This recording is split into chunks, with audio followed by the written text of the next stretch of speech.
Good morning dear students. राजकीय महाविद्यालय राजगढ़ अलवर के बीकॉम प्रथम वर्ष के समस्त विद्यार्थियों का इस वीडियो क्लास में मैं स्वागत करता हूं। विद्यार्थियों, जैसा कि आपको मालूम है, कोरोना काल चल रहा है और कॉलेजेस विद्यार्थियों के लिए बंद कर दिए गए हैं। इसलिए मैं आपको इस वीडियो के माध्यम से और आगे भी वीडियोस के माध्यम से उन चैप्टर्स को कंप्लीट करने की कोशिश करूंगा जो एग्जामिनेशन के पॉइंट ऑफ व्यू से इम्पॉर्टेंट हैं और जो अपन कक्षा में आमने सामने बैठकर नहीं पढ़ पाए। तो कुछ टॉपिक्स जो बड़े इम्पॉर्टेंट हैं एग्जामिनेशन पॉइंट ऑफ व्यू से, उनको हम पहले ले लेते हैं। तो आज विद्यार्थियों, मैं आपके अध्ययन की सुविधा के दृष्टिकोण से व्यापारिक संनियम पढ़ाने जा रहा हूं। और व्यापारिक संनियम में अपन ने शुरुआत के अनुबंध पढ़ लिए थे, लेकिन भारतीय साझेदारी अधिनियम अभी अपन ने नहीं टच किया। तो आज मैं भारतीय साझेदारी अधिनियम 1932 की चर्चा आपसे करने जा रहा हूँ। भारतीय साझेदारी अधिनियम जो है, जैसा नाम से स्पष्ट है, 1932 में बना था और इसके पूर्व भारत में कोई अलग से साझेदारी अधिनियम नहीं था, बल्कि भारतीय अनुबंध अधिनियम 1872 में ही कुछ धाराएं साझेदारी से संबंधित जोड़ दी गई थी, जो कि 239 से लेकर 266 तक की थी। लेकिन धाराओं में कुछ कमियों के कारण भारतीय साझेदारी अधिनियम 1932 में बनाया गया और 1 अक्टूबर 1932 से इसे पूरे भारतवर्ष में लागू किया था। जम्मू कश्मीर को छोड़कर उस समय इसको पूरे भारतवर्ष में लागू किया गया था।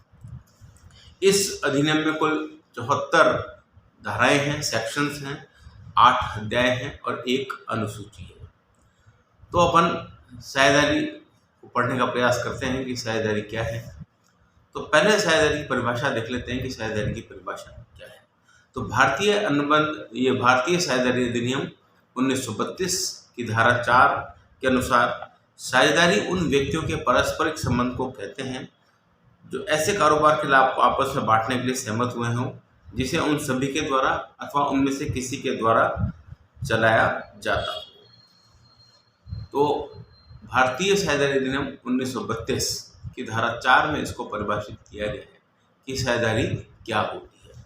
तो धारा 4 के अनुसार साझेदारी उन व्यक्तियों के पारस्परिक संबंध को कहते हैं जो ऐसे कारोबार के लाभ को आपस में बांटने के लिए सहमत हुए हों, जिसे उन सभी के द्वारा अथवा उनमें से किसी एक के द्वारा सभी की ओर से चलाया जाता है। तो उपयुक्त परिभाषा का अध्ययन करने से स्पष्ट हो जाता है कि साझेदारी में 2 या 2 से अधिक व्यक्ति होते हैं जो मिलकर किसी कारोबार का संचालन करते हैं और उस कारोबार का संचालन सभी के द्वारा किया जाता है या उनमें से किसी एक व्यक्ति के द्वारा या कुछ व्यक्तियों के द्वारा सभी की ओर से किया जाता है। तो साझेदारी का जो प्रत्येक सदस्य है वो साझेदार कहलाता है और संगठित रूप में इसे हम फर्म के नाम से जानते हैं। जिस नाम से फर्म का कारोबार चलाया जाता है उसे फर्म का नाम कहते हैं। तो विद्यार्थियों, ये साझेदारी की परिभाषा जो है बहुत ही सरल है और हमें आसानी से अर्थ समझ में आ जाता है कि साझेदारी क्या होती है। अब हम विशेषताओं की तरफ चलते हैं या साझेदारी के लक्षणों की तरफ चलते हैं, क्योंकि ये परिभाषा जो धारा 4 में बताई गई है, इसके हिसाब से हम इसके लक्षण देखते हैं कि साझेदारी के क्या लक्षण होते हैं, आवश्यक लक्षण क्या है, कैरेक्टरिस्टिक्स ऑफ पार्टनरशिप, या साझेदारी के आवश्यक लक्षण क्या है।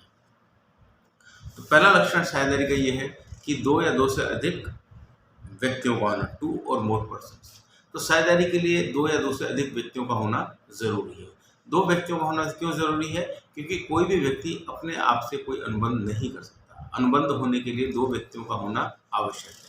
तो साझेदारी में कम से कम 2 व्यक्ति अवश्य होने चाहिए। धारा 41 में स्पष्ट रूप से कहा गया है कि साझेदारी संस्था में साझियों की मृत्यु या दिवालिया हो जाने पर साझेदारों की संख्या यदि केवल 1 रह जाए तो साझेदारी का अंत स्वतः हो जाता है। मतलब अगर किसी साझेदार की मृत्यु हो जाए या कोई दिवालिया घोषित हो जाए या कोई और कारण हो जाए जिसकी वजह से कि साझेदारी की संख्या 1 ही रह जाए व्यवसाय में, तो साझेदारी का अंत हो जाता है। यह धारा इस बात की स्पष्ट संकेत करती है कि साझेदारी में कम से कम 2 व्यक्तियों का होना आवश्यक है। दूसरा है साझेदारों की अधिकतम संख्या। अब जहाँ तक साझेदारों की मिनिमम संख्या का सवाल है, ये तो 2 है, हम जानते हैं। अब साझेदारों की अधिकतम संख्या क्या हो, इसमें साझेदारी अधिनियम बिल्कुल शांत है। लेकिन भारतीय कंपनी अधिनियम 1956 की धारा 11 जो है, उसमें प्रावधान किया गया है। और धारा 11 ये स्पष्ट करती है कि अगर कोई साझेदार मिलकर व्यवसाय कर रहे हैं और कोई सामान्य व्यवसाय कर रहे हैं, तो साझेदारों की अधिकतम संख्या 20 हो सकती है। और यदि कुछ व्यक्ति मिलकर बैंकिंग कारोबार का संचालन कर रहे हैं, तो अधिकतम साझेदारों की संख्या जो है वो 10 होगी। तो जैसा भी केस हो, साझेदारों की अधिकतम संख्या 10 या 20 से अधिक नहीं हो सकती है। और यहाँ पे ये भी उल्लेखनीय है कि यदि 2 संयुक्त हिंदू परिवार, ज्वाइंट हिंदू फैमिलीज या हिंदू अनडिवाइडेड फैमिलीज को हम कहते हैं, ज्वाइंट हिंदू फैमिलीज, 2 संयुक्त हिंदू परिवार के कर्ता मिलकर यदि साझेदारी का ठहराव करते हैं, तो उन दोनों परिवारों के वयस्क सदस्यों की संख्या को गिना जाएगा 10 या 20 की संख्या के लिए।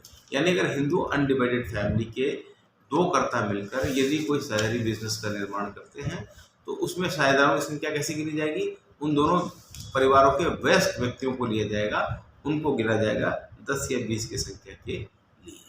तो जहाँ तक साझेदारों की न्यूनतम संख्या का सवाल है वो है 10, जहाँ तक अधिकतम संख्या का सवाल है वो है 10 या 20, और न्यूनतम संख्या है 2।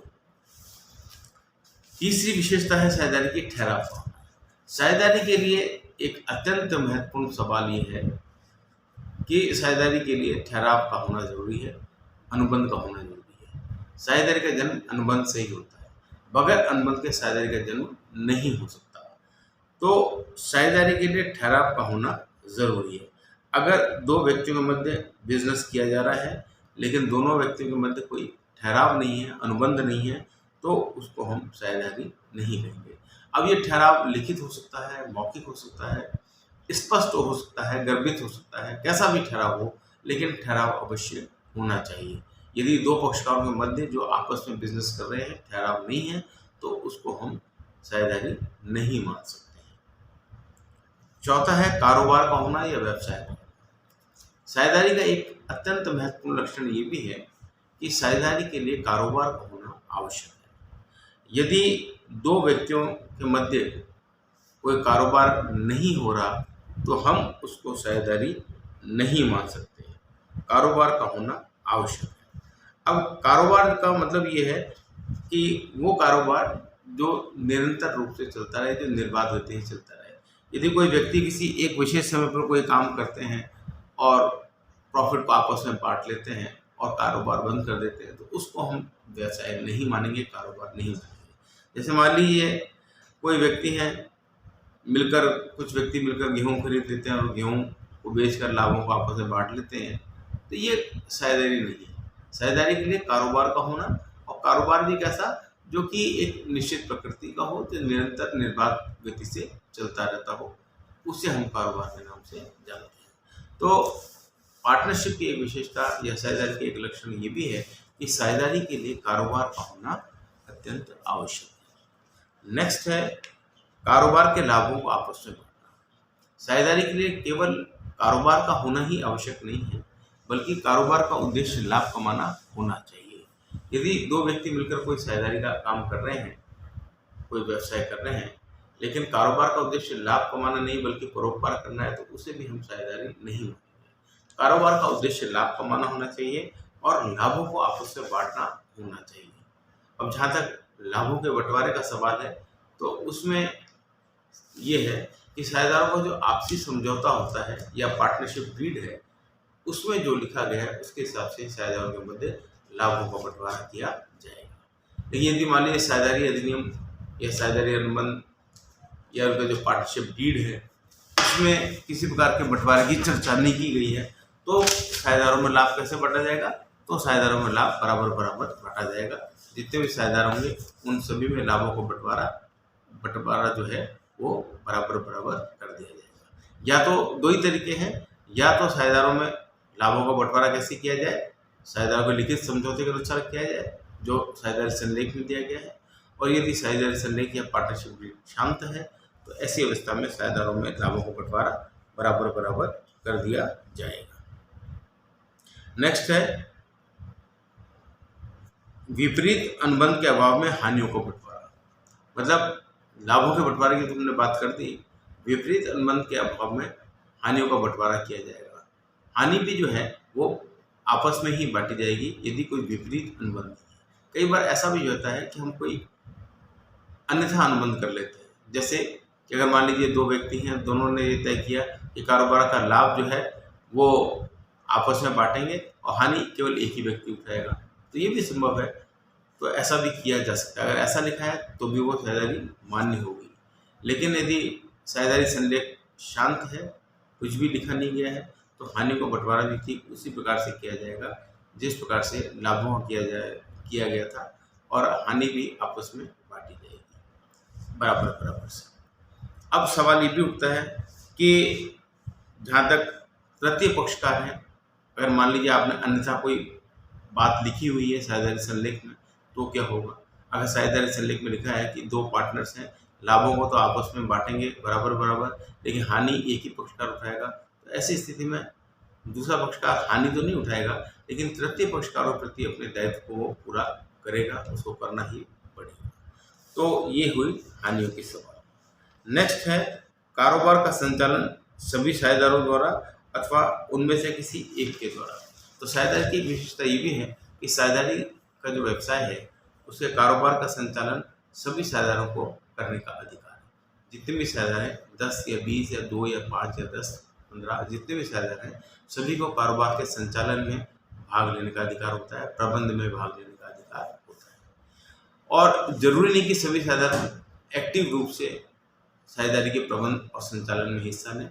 यदि वो चाहते हैं तो ले सकते हैं, उनको अधिकार है, और यदि वो चाहें तो वो साइलेंट पार्टनर के रूप में भी अपनी सेवाएं दे सकते हैं, और अन्य साझेदार जो है बचे हुए वो बिजनेस को चला सकते हैं।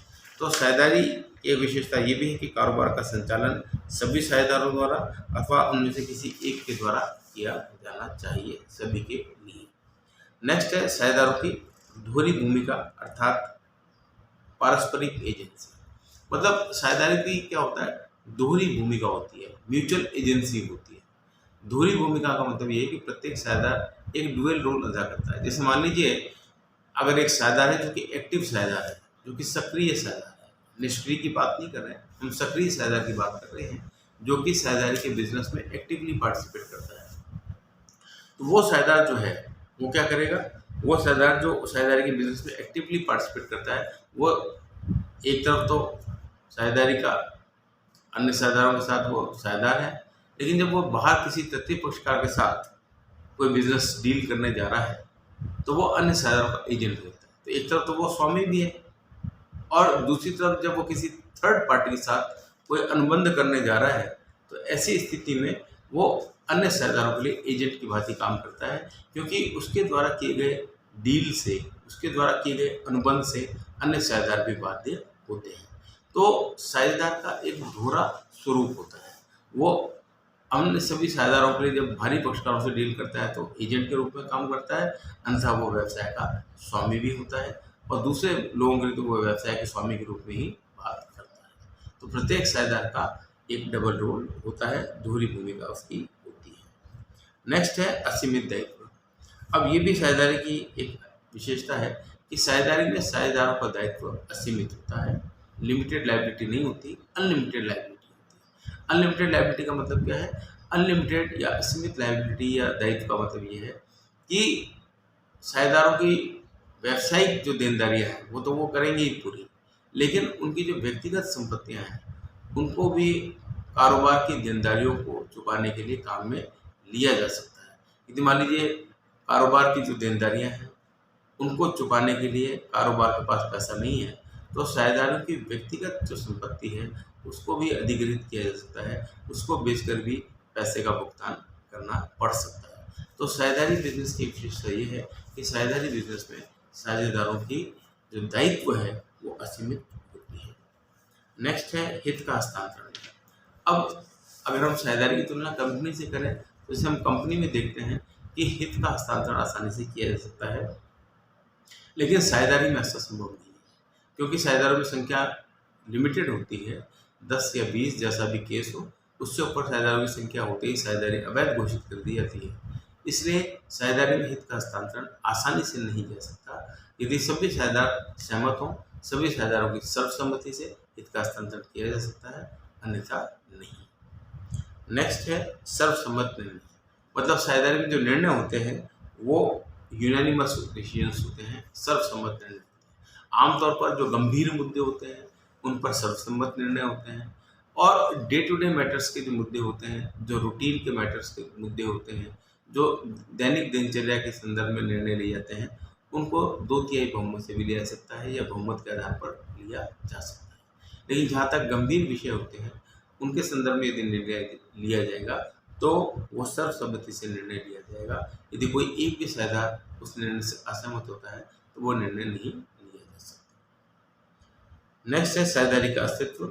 जहाँ तक साझेदारी के अस्तित्व का सवाल है वो साझेदारों पर टिका हुआ है, क्योंकि यदि कोई भी साझेदार मर जाता है, पागल हो जाता है, दिवालिया घोषित कर जाता है, साझेदारी के कार्यों को करने के लिए अयोग्य घोषित हो जाता है, या कोई अन्य कारण हो जाता है जिसके कारण से उसको फर्म छोड़नी पड़ती है, तो साझेदारी का अस्तित्व खत्म हो जाता है।